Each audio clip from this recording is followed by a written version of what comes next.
Guys, അപ്പോൾ എല്ലാവർക്കും എൻ്റെ വീഡിയോയിലോട്ട് സ്വാഗതം. ഒരുപാട് പേര് റിക്വസ്റ്റ് ചെയ്തിട്ടുള്ളൊരു വീഡിയോ ആണ്.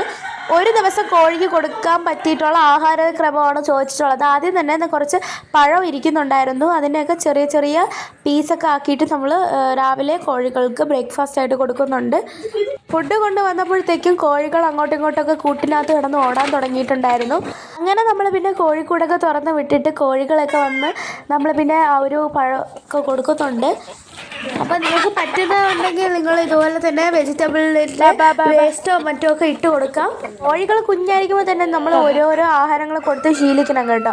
അപ്പോൾ വലുതാകുമ്പോഴത്തേക്കും നമുക്ക് തീറ്റയുടെ ആ ഒരു ചിലവ് കുറയ്ക്കാനായിട്ട് പറ്റും. അപ്പോൾ കോഴികൾക്ക് നല്ലതുപോലെ കഴിക്കുന്നുണ്ട് കേട്ടോ. അപ്പോൾ നല്ല ദാഹമുണ്ട് കോഴികൾക്ക്. അപ്പോൾ അവിടെ ഇരുന്ന പാത്രത്തിലൊക്കെ ഇതുപോലെ വെള്ളം കുടിക്കുന്നുണ്ട്. അപ്പോൾ ഞാനും ഒരു ഇത്തിരി വെള്ളം കൊണ്ട് ഒഴിച്ച് കൊടുക്കുന്നുണ്ട് അതിന്. അപ്പോൾ കോഴികൾക്ക് കൊടുക്കാൻ പറ്റിയിട്ടുള്ള മരുന്നുണ്ടല്ലോ, നമ്മളത് ഉണ്ടാക്കിയിട്ടുള്ള വീഡിയോ യൂട്യൂബിൽ ഇട്ടിട്ടുണ്ട്. അപ്പോൾ ആ ഒരു മരുന്ന് നമ്മൾ പിന്നെ അരച്ച് അവർ കോഴികൾക്ക് ആ ഒരു ഫില്ലർ വഴി കൊടുക്കുന്നുണ്ട്.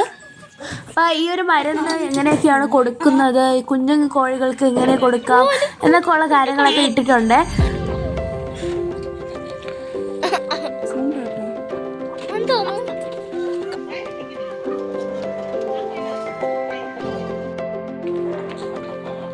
അങ്ങനെ പിന്നെ മിച്ചം വന്നതുകൊണ്ട് തന്നെ നമ്മൾ ഇച്ചിരി വെള്ളവും കൂടെ ചേർത്ത് കോഴികൾക്ക് കുടിക്കാനായിട്ട് കൊടുത്തിട്ടുണ്ടായിരുന്നു. അപ്പോൾ നമ്മളുടെ വീട്ടിൻ്റെ പരിസരത്തൊക്കെ ഉള്ള ഒരു ചെടിയാണ് കേട്ടോ ഇതിൻ്റെ പേരെനിക്ക് കൃത്യമായിട്ടൊന്നും അറിയത്തില്ല. ഇത് ഞാൻ മെയിനായിട്ട് കോഴികൾക്ക് ഇട്ട് കൊടുക്കും. ഇത് അപ്പാപ്പ വളർത്തുന്ന ചെടിയാണ്.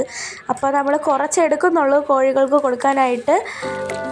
ഇല മാത്രമല്ല, പപ്പായ ഇലയൊക്കെ നമ്മൾ ഓരോരോ ദിവസം തോറും കൊടുക്കാറുണ്ട്. എന്നും ഒരേ തരത്തിലുള്ള ഫുഡ് കൊടുക്കുമ്പോഴത്തേക്കും അവർക്കൊരു മടുപ്പ് തോന്നും. അതുകൊണ്ട് തന്നെ നമ്മൾ ഇന്നലെ ഒരു പപ്പായേൻ്റെ ഇലയാണ് കേട്ടോ ഇട്ട് കൊടുത്തത്. പക്ഷേ ഇന്നായപ്പോൾ നമ്മൾ ഈ ഒരു ഇലയാണ് ഇട്ട് കൊടുത്തത്. അപ്പോൾ കോഴി അട വയ്ക്കുന്നതും കുഞ്ഞുങ്ങളെ വിരിഞ്ഞിറങ്ങുന്നതും ഒക്കെ നമ്മൾ യൂട്യൂബിൽ ഇട്ടിട്ടുണ്ട്. അതെങ്ങനെയൊക്കെയാണെന്നുള്ളത് ഡീറ്റെയിൽ ആയിട്ട് പറഞ്ഞിട്ടുണ്ട്. ആവശ്യമുള്ളവർ പോയി കാണുക. അപ്പോൾ പിന്നെ ഭയങ്കര ബഹളമായിരുന്നു കേട്ടോ കോഴിക്കൂടിൻ്റെ അവിടെ ഇങ്ങോട്ട്. ഇവളാണ് ഭയങ്കര സൗണ്ട് വെച്ച് വിളിക്കുന്ന ഒരു കോഴിയാണ്. അപ്പോൾ അടിയിൽ പൊക്കി നോക്കിയപ്പോൾ 2 മുട്ട ഉണ്ടായിരുന്നു. വേറൊരു കോഴി ഇട്ട മുട്ടയും കൂടെ എടുത്ത് വച്ചിരിക്കുകയാണ്. അപ്പോൾ ഇവിടെ ഇരിക്കാൻ തുടങ്ങിയിട്ട് 2 ദിവസം എന്തോ ആയി. ചിലപ്പോൾ അവളിട്ട മുട്ടയായിരിക്കണം. അപ്പോൾ നമ്മൾ പിന്നെ അത് അട വയ്ക്കാമെന്നൊക്കെ വിചാരിച്ച് അപ്പുറത്തെ വിളയിൽ പോയിട്ട് കുറച്ച് മണ്ണെടുത്തിട്ടുണ്ട്. എന്നിട്ട് അതിൻ്റെ പുറത്തൂടെ കുറച്ച് ചാമ്പലും കൂടെ ഇട്ടിട്ടുണ്ട്. അപ്പോൾ ആ ഒരു കോഴീനെയൊക്കെ ഇതുപോലെ പതുക്കെ പൊക്കിയെടുത്തിട്ട് ആ ഒരു മുട്ട കുലുക്കാതെ തന്നെ നമ്മൾ എടുക്കുന്നുണ്ട്. അങ്ങനെ നമ്മൾ നേരത്തെ സെറ്റ് ചെയ്ത് വെച്ചിട്ടുള്ള ആ ഒരു കൂട്ടിൽ ആ ഒരു മുട്ടയൊക്കെ വെച്ചിട്ട് കോഴി അതിനകത്ത് കയറാൻ വേണ്ടിയിട്ട് നമ്മൾ വെയിറ്റ് ചെയ്യുവാണ്. അങ്ങനെ ലാസ്റ്റ് അവളൊക്കെ കയറിയിരിക്കുന്നു. ഈ മുട്ടയും വെച്ചുകൊണ്ട് 2-3 ദിവസം ആയതുകൊണ്ട് തന്നെ നമ്മൾ ആ ഒരു 2 മുട്ട മാത്രമേ വെച്ച് കൊടുത്തിട്ടുള്ളൂ. അപ്പോൾ അടുത്ത് നമുക്ക് ഉച്ചയെടുത്ത ഫുഡ് നോക്കാം. അപ്പോൾ കുതിർക്കാൻ ഇട്ടിട്ടുണ്ടായിരുന്നു കുറച്ച് ഗോതമ്പ്. അപ്പോൾ അതിലോട്ട് നമ്മൾ ഇച്ചിരി വെള്ളം കുതിർക്കാൻ വെച്ചതിൻ്റെ ഉദ്ദേശമെന്ന് പറയുന്നത് അതുപോലെ ഡയറക്റ്റായിട്ട് കോഴികൾക്ക് കൊടുക്കുന്നത് വഴിയിട്ട് അവരുടെ തൊണ്ടയിലൊക്കെ കൊടുക്കാൻ ചാൻസ് ഉണ്ട്. അതുകൊണ്ട് തന്നെ നമ്മൾ കുതിർക്കുന്നത്. പിന്നെ അരവേവായിട്ടുള്ള കുറച്ച് ചോറും പിന്നെ രാവിലത്തെ കാപ്പിയുടെ ബാക്കിയും ഇട്ട് കൊടുക്കുന്നുണ്ട്. പിന്നെ അവർക്ക് ആവശ്യമായിട്ടുള്ള കുറച്ച് മുട്ടത്തീറ്റയും ഇട്ട് കൊടുത്തു. കുഞ്ഞു കോഴികൾക്ക് മെയിനായിട്ട് നമ്മൾ കുഞ്ഞു തീറ്റയാണ് കൊടുക്കുന്നതെങ്കിലും വലിയ കോഴികൾക്ക് വലിയ തീറ്റയാണ് കൊടുക്കാറ്. അപ്പോൾ വലിയ തീറ്റ ഇതിലിട്ടിട്ട് നല്ലതുപോലെ മിക്സാക്കി ഒക്കെ ഒഴിച്ച് സെറ്റാക്കിയിട്ട് കോഴികൾക്ക് കൊടുക്കാൻ വേണ്ടിയിട്ട് പോകുന്നുണ്ട്. നമ്മളെ കുഞ്ഞു കോഴികൾക്ക് അത്യാവശ്യം വലുതായിട്ടുണ്ടോണ്ട് അവർ കഴിക്കുന്നുണ്ട്. പിന്നെ അട വച്ചിരുന്ന ആ ഒരു കോഴിക്ക് നമ്മൾ ഫുഡ് കൊണ്ട് വയ്ക്കുന്നുണ്ട്.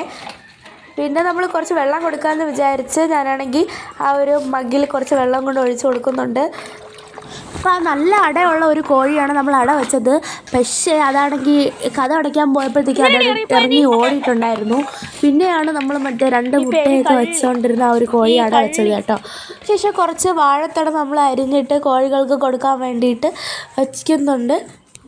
ഇന്ന് ഉച്ചയ്ക്കാണെങ്കിൽ വാഴത്തടയുടെ തോരനുണ്ടായിരുന്നു. അപ്പോൾ അതിൻ്റെ ബാക്കി വന്നതാണ് നമ്മളിപ്പോൾ അരിഞ്ഞു കൊടുക്കുന്നത്. ചില സ്ഥലങ്ങളിൽ വാഴപ്പിണ്ടി എന്നും പറയും. അങ്ങനെ നമ്മൾ കോഴികൾക്ക് കൊണ്ടിട്ട് കൊടുക്കുന്നുണ്ട്.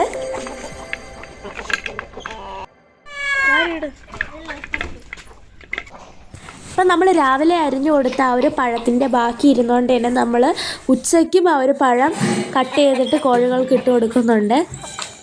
അപ്പോൾ ഇനി അടുത്ത് വൈകിട്ട് നമ്മൾ അരവേവായിട്ടുള്ള ചോറും വൈകുന്നേരം നമ്മൾ കോഴിക്ക് അരവേവായിട്ടുള്ള ചോറും ബാക്കി തീറ്റകളും ഫുഡ് വേസ്റ്റൊക്കെ ഇട്ടിട്ട് നമ്മൾ കോഴികൾക്ക് കൊടുക്കുന്നുണ്ട്. ചോറ് മാത്രം കൊടുക്കാത്തതെന്ന് പറയുന്നത് ആ ഒരു കോഴികൾക്ക് കോഴിപ്പേന് വരാൻ കൂടുതൽ സാധ്യത ഉണ്ട്. കൂടാതെ ഒരുപാട് അസുഖങ്ങളും വരും. അതുകൊണ്ടാണ് നമ്മൾ ഇതുപോലെ കൊടുക്കുന്നത്. അപ്പോൾ നമ്മൾ കോഴികൾക്ക് കൊടുക്കാൻ വേണ്ടിയിട്ട് കൊണ്ടുപോയിട്ടുണ്ട് കേട്ടോ.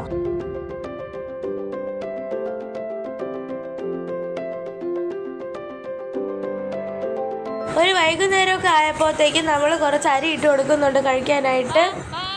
2-3 വിളി വിളിക്കുമ്പോഴത്തേക്കും കോഴികൾ ഏത് വിളയിൽ നിൽക്കുന്നുണ്ടെങ്കിലും ഓടി എത്താറുണ്ട് നമ്മളെ വീട്ടിലോട്ട്. ഉച്ചയ്ക്ക് തന്നെ കുറച്ച് കോഴികളെ ഫുഡ് കൊടുത്തതിന് ശേഷം അടച്ചിട്ടുണ്ട്. അതാണ് കോഴികളുടെ എണ്ണത്തിൽ കുറവ്. ബാക്കിയുള്ളതാണ് ഇവിടെ നിൽക്കുന്നത്.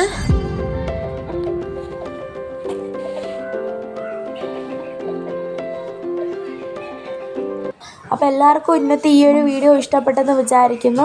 എല്ലാവർക്കും യൂസ്ഫുൾ ആയെന്ന് വിചാരിക്കുന്നു. സപ്പോർട്ട് ചെയ്യാൻ മറക്കല്ലേ. Thank you for watching.